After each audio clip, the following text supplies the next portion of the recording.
여러분 안녕하세요. 반갑습니다. 자, 여러분 최근에 코인 시장이 많이 하락을 하면서 힘든 시간들을 보내시는 분들도 많을 거예요. 하지만 또 다행인 것이 뭐냐면 또 이제 이 리플이 그나마 제법 오르고 있죠. 힘먼 문서 발표를 이제 눈에 앞두고 좀 희망을 가지고 그래도 다른 종목들은 많이 하락을 했는데 리플만큼은 이제 반대로 좀 오르고 또 조금 오른 다음에 좀 살짝 오르내림을 지금 반복하고 있습니다.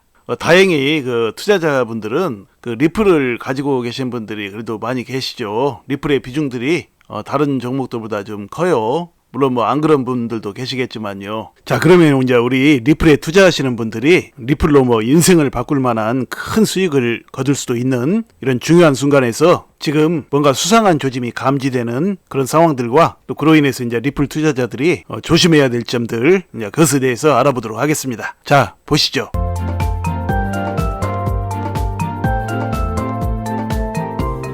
이 투자를 하면 말이죠. 이 수익을 낸다라는 것이 여간 어려운 일이 아니에요. 일반 대중이든 웬만큼 경험을 쌓았던 사람이든 주식이나 코인 투자로 이제 제대로 된 수익을 내는 사람들은 아주 소수 중에 소수입니다. 80대 20의 법칙에 의하면 80%가 손해보고 20%가 그나마 수익을 낸다고 그래요. 자, 그런데 그 20% 중에서도 또 20%만이 그래도 좀 수익다운 수익을 내지 나머지는 제자리 수준이거나 그저 눈꽃만큼의 수익을 내고 마는 정도죠. 그러니까 100명이면 80명이 투자로 손해를 보고 또 나머지 20명 중에서도 20명의 80%인 약 16명가량이 개미 눈물만큼의 수익을 내거나 그냥 답보 수준이고 수익을 그래도 좀 제법 꽤 내는 사람들이 4명 정도 된다는 얘기입니다.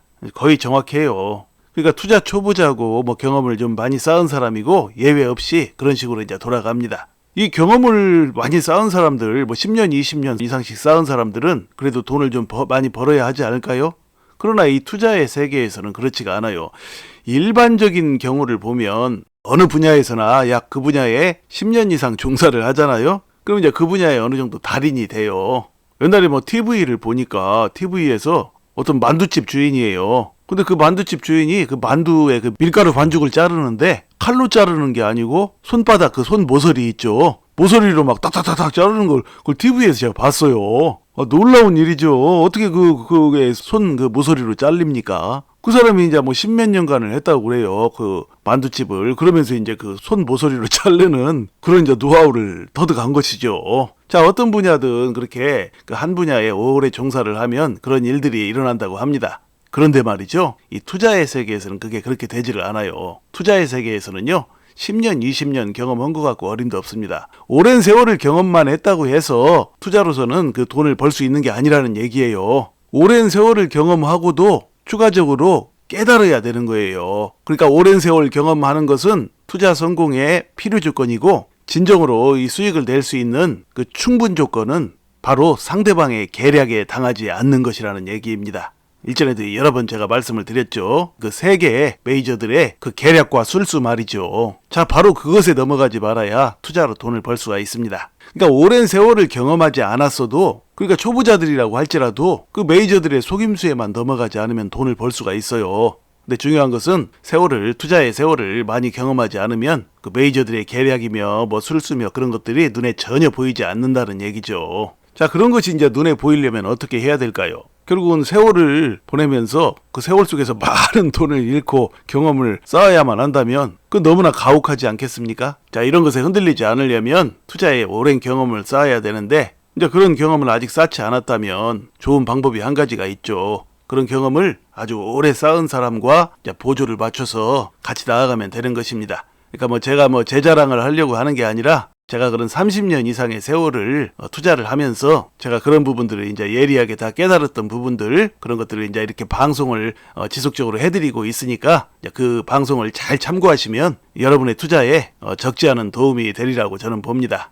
자, 이 리플 말이죠. 저는 이 리플이 그 모든 코인을 통틀어서 가장 훌륭한 코인이라고 봐요. 지금 이 리플이 소송 판결을 앞두고 있는데 이 소송 판결에서 이제 리플이 승소할 것이라고 보는 견해들이 우세하죠. 자, 그렇긴 하지만 이 리플 소송에서 사뭇 불안한 부분이 또 한 가지가 있어요. 그것은 바로 그 미국의 기득권들의 리플 소송에서의 승부 조작 가능성이죠. 그 승부 조작이라는 게 무엇이냐면 제가 그것을 이제 말씀을 드릴게요. 그러니까 미국의 그 여러 분야의 유명 인사들이나 또는 뭐 정치권의 유력 인사들이 있죠. 자, 한번 보시죠. 예를 들면 그 미 공화당의 그 유력 대선 후보인 이 디센티스라는 주지사 있죠. 플로리다주 주지사예요. 자, 이 디센티스 주지사는 나이는 40대 중반이라고 합니다. 지금 뭐 공화당 내에서 그 트럼프의 대항마로 급부상을 했죠. 트럼프에 대항할 후보로는 가장 유력하다고 그래요. 근데 이 사람이 또 이제 비트코인에 대한 열렬한 지지자라고 그래요. 그러니까 뭐 비트코인 하면 이제 다른 암호화폐까지 다 지지하는 것이냐? 그런 거라기보다는 물론 이제 비트코인을 지지하면 다른 암호화폐들도 함께 뭐 혜택을 받을 수도 있겠지만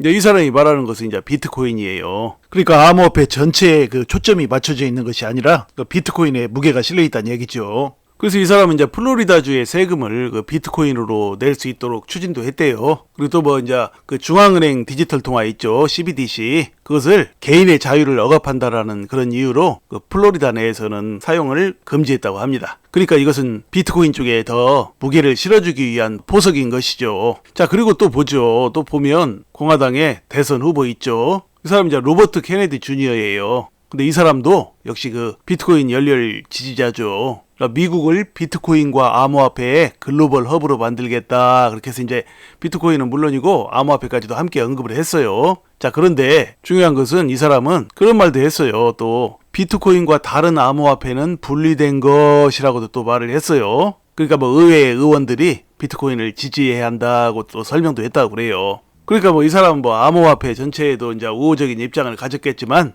또 비트코인과 다른 암호화폐를 이렇게 분리된 것이라고 이렇게 평가를 하면서 이야기를 할 때는 결과적으로는 이제 다른 암호화폐와 비트코인이 어떤 경쟁을 하거나 승부를 벌여야 하겠다라고 싶을 때는 이제 비트코인 쪽에 이제 표를 던진다는 얘기죠. 그리고 또 뭐 얼마 전에 또 뭐 로버트 기요사키라고 그 부자 아빠 가난한 아빠의 저자 있죠. 뭐 그 사람도 뭐 열렬한 비트코인 신봉자고, 또 얼마 전에 제가 영상에서 말씀드렸듯이 그 친 리플 변호사 있죠. 뭐 리플 커뮤니티를 이끌고 하는 뭐 존 디텐이라는 그 변호사 있어요. 심지어는 그런 사람마저도 리플보다 비트코인을 훨씬 더 많이 가지고 있다는 것이 드러나는 바람에 그 충격을 줬죠. 그리고 또 뭐 리플을 기소한 그 SEC의 게리 겐슬러 있죠. 이 사람도 지금 비트코인을 엄청 많이 가지고 있다는 그런 얘기가 있어요. 그러나 그것은 이제 좀 더 확인을 해봐야 돼요.